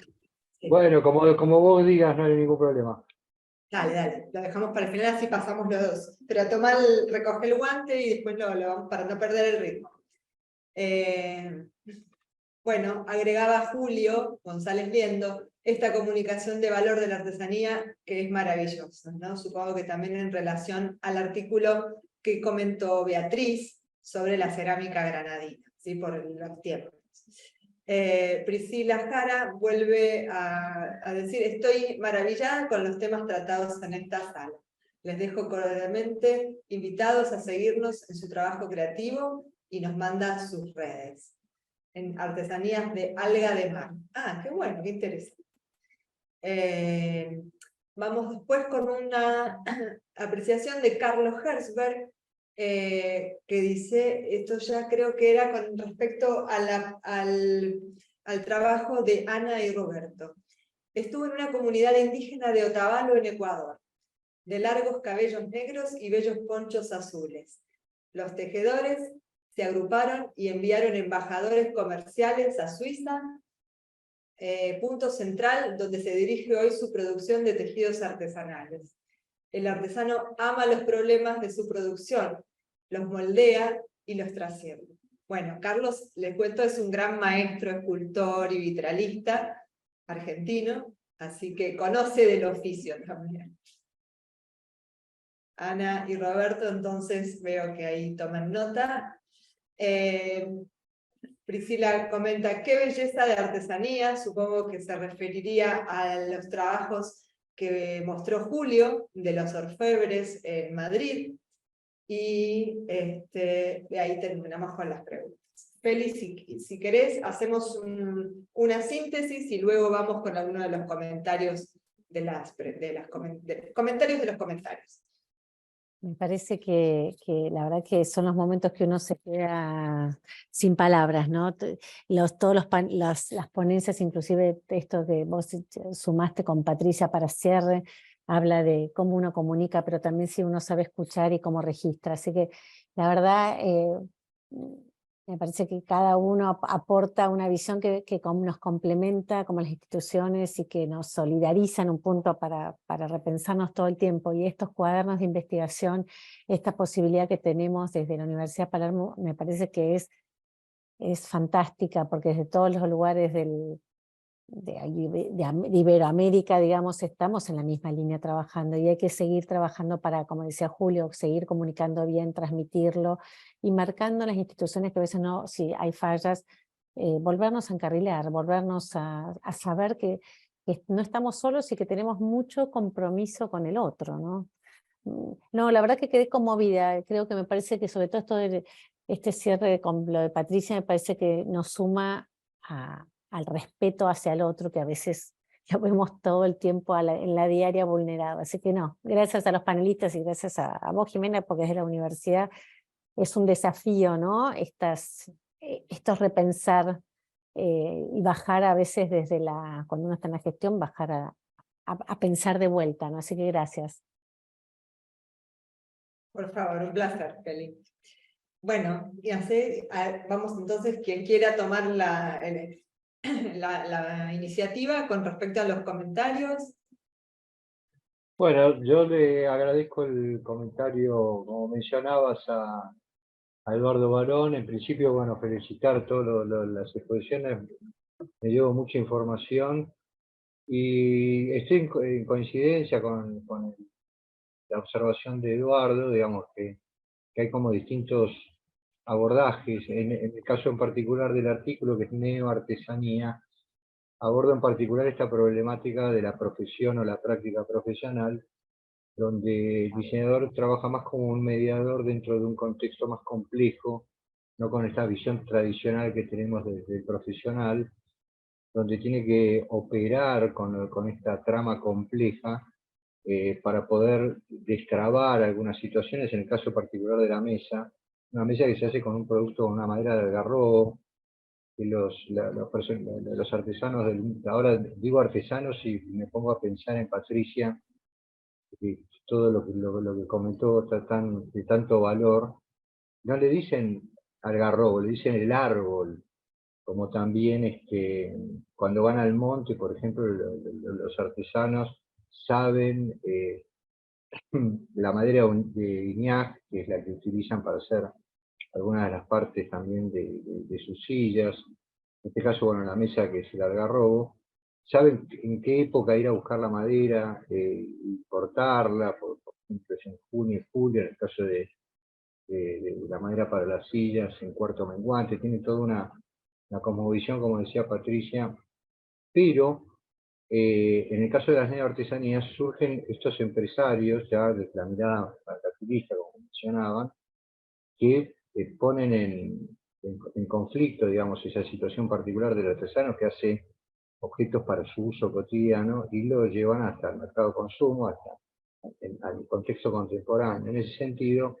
como bien dice Eduardo, hay distintas realidades. En este caso en particular, hay un problema de sostenibilidad y medioambiental, y sociocultural, y de la deforestación, de un producto que no tiene una certificación de madera, y en ese sentido creo que a partir del estilo campo que se desarrolla como un mercado de consumo, surgen otros actores que copian ese producto y a su vez aumentan esta problemática. En ese sentido, la práctica profesional tiene una intervención posible dentro de este contexto complejo para poder mejorar a partir de este análisis estas realidades que son un hecho de la vida cotidiana, ¿no?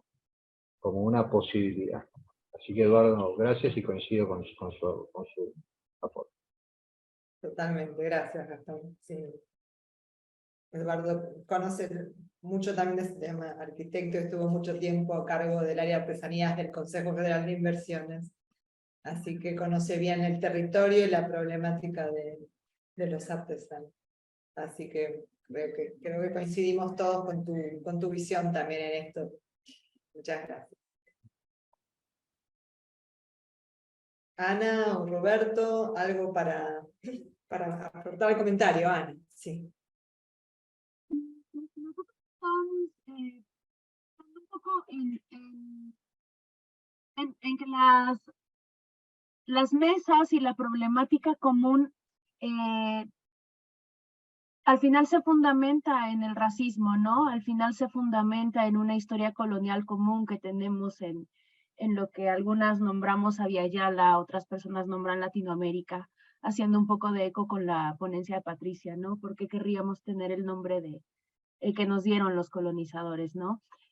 Pero todo, pues toda la problemática que nosotros encontramos en el sector artesanal, pues tiene que ver con esta negación de la agencia, que se le da a ciertos cuerpos, ¿no? A ciertos cuerpos racializados, a ciertos, o sea, se piensa, por ejemplo, que las personas que no hablan un español pulcro, entonces pareciera que es porque no tienen el intelecto, ¿no? Y no tiene que ver con eso, tiene que ver justo con otro tipo de prácticas, ¿no? También se piensa, o sea, lo pensamos nosotros en el territorio mexicano, lo que sucede muchas veces es que diseñadoras mayoritariamente blancas, de escuelas privadas, personas universitarias, o sea, ciertos cuerpos, todo el tiempo están extractivizando a otro tipo de cuerpos, a los cuerpos racializados, a las periferias, a la gente empobrecida, y creo que es una historia colonial común que tenemos en todo este territorio, ¿no? Y cómo eso también se permea a las epistemologías sobre las que se han fundado pues estas ideologías racistas, lo que hablábamos, la misma categoría de artesano es una imposición, ¿no? La misma categoría de patrimonio cultural es una imposición, ¿no? Yo lo pienso en el trabajo que he desarrollado con algunas mujeres indígenas tejedoras y yo les hablo de patrimonio cultural y se mueren de la risa porque me decía una amiga tejedora, Ceci Gómez, me decía, mira, yo no, porque ella es tejedora de telar de cintura y hizo una pieza de arte para una exposición que hubo hace poco que se llama Disrupciones Indígenas. Y yo le dije, oye, Ceci, vi tu pieza de arte en la exposición y tal, y me decía, ay, mira, te voy a decir la verdad, yo no sé qué es el arte, no tengo idea, pero lo que te puedo decir es que siempre dicen que de nosotros solo salen las artesanías, que de nuestros cuerpos solamente puede salir eso, ¿no? Entonces, pues, si a mí me dijeron hacer arte, yo hice lo que yo entendí, ¿no? Y yo me moría de la risa porque tiene toda la razón, o sea, es algo muy político decir, de mi cuerpo pueden salir otras cosas, de mi cuerpo también sale intelecto, de mi cuerpo también, ¿no? Todo esto que creo que es importante retomar y que habría que activar la escucha y poner más ojo a estas historias y no andarnos como con eufemismos de, ay, es que es clasismo, no es clasismo, es racismo, ¿no? Y todas estas cuestiones. Bueno, ya porque yo me como el tiempo a todo el mundo. No, o sea, a mí me parece que es absurdo también esas posturas tan maniqueas y de todas maneras, si vemos, por ejemplo, lo que comentaba Beatriz con respecto al origen de la cerámica granadina, te das cuenta que no existe la pureza absoluta de algo, sino que estamos formados por aportes de muchas culturas y de muchas visiones y demás, y eso a mí, por ejemplo, lo que tú comentas, Ana, con respecto a la palabra arte o diseño o artesanía, me ha pasado también trabajando en comunidades, por ejemplo, también en la zona del Chaco, donde les preguntaba a los grupos yo hacía trabajo de campo, qué creían ellos que era el diseño. Normalmente cuando lo preguntas en una comunidad criolla, la gente te dice, es algo bello, es algo que puede ser funcional, y tal, pero ellos no me contestaban, porque directamente esa palabra no existe en su vocabulario ni en su forma de pensar, porque es una actividad que está totalmente integrada a su vida. Pero de todas maneras, está bueno hacerse estas preguntas, yo creo, y está bueno también para las comunidades, como en el caso de que mencionaba Gastón o Eduardo recién, ponerse en el lugar del otro, o como lo que mencionaba Carlos, con respecto a Otavalo, ¿no? Ponerse en el lugar del otro. Puedo hacer algo, desde mi punto de vista, que puede ser valorado en otro sitio. Entonces, yo creo que hay que ser abiertos, ¿no? Y hay que tomar lo bueno de cada lado. Y eso es lo que nos hace crecer. Y con respecto a lo que Patricia mencionó, y tú traes a cuenta también respecto de la agencia, y eso yo creo que es, para algunos será pensamiento mágico, pero para otros es la esencia de las cosas también, y la naturaleza, ¿no? Y quien sea capaz de comprender lo que es y lo que implica esto en una producción, nosotros llamamos producción cultural a una artesanía, pero o artesanía, en lo que es, bueno, va a entender el otro lado, la otra dimensión, que con una mirada muy estructurada no se alcanza a reconocer. Con respecto a la agencia propiamente, las lenguas, muchas lenguas nativas, y hablo de las chaqueñas quizás en este momento, tienen como muchas maneras de marcar agencias distribuidas, donde se marca que el artesano en realidad es un mediador y que hay ciertos significados que vienen con la materia prima que le decimos nosotros, o sea, la madera, por ejemplo, como el árbol que recién mencionaban, el algarrobo, pero también hay otros que son mandatos de abuelas o de antepasados, y ellos...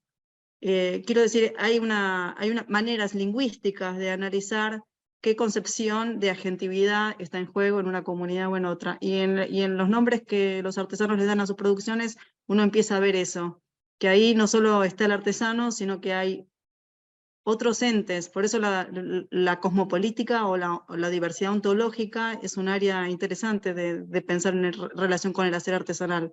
Las maneras nativas de hablar, de decir, siempre están refiriendo todo ese mundo de relaciones de vida que cuando uno separa el objeto de esas relaciones de vida, como que lo neutraliza o que digamos, no podemos acceder a ese valor tan hermoso que tiene, ¿no? Totalmente, totalmente. Y fíjate que el arte contemporáneo lo toma mucho tiempo después, esa idea del mediador, del artista mediador, ¿no? Es tomada en el siglo XX, pero esto se viene es ancestral para las comunidades. Bueno, muy bien. Ya nos estamos llegando al final, tenemos que terminar puntualmente, por lo que voy a leer los últimos mensajes del chat y ya luego damos paso a la despedida y los agradecimientos. Aquí estamos. Patricia Jara agrega: la artesanía necesita ser enaltecida tanto o más respecto al arte. Es que yo creo que no debe haber división, porque como decíamos, son campos que están en permanente interacción. Loewe, la Fundación Loewe, promueve la artesanía desde esta visión. Sí, es verdad, hace un gran trabajo y los premios Loewe son muy importantes. Sería súper interesante, agrega Priscila, además, respecto de la artesanía, promover la visión sobre la belleza de la imperfección perfecta. Bueno, cosa que los orientales tienen bastante resuelto, o por lo menos muy incorporado. Luego dice, es como un realismo en la pintura, es admirable la perfección, pero se busca igualar a la realidad en forma idéntica. Por eso no hay fotografías. Bien, voy a pasar al mensaje de Eduardo Barrón, que dice, es cierto Gastón, el artesano tradicional más bien se siente intérprete de un saber tradicional. A medida está alejado de los centros urbanos y presenta dificultades para acceder a la información. En este marco, el sector artesanal, enfrentando a esta competencia, puede mejorar su posición, se articula con áreas de la economía más dinámicas, como decía Beatriz, el turismo, el concepto de internacionalización, es otro tema clave que ya abordaremos en una próxima y esta vez nos quedó pendiente, pero lo local y la internacionalización de lo local. Yo creo que Eduardo con esto da en la tecla.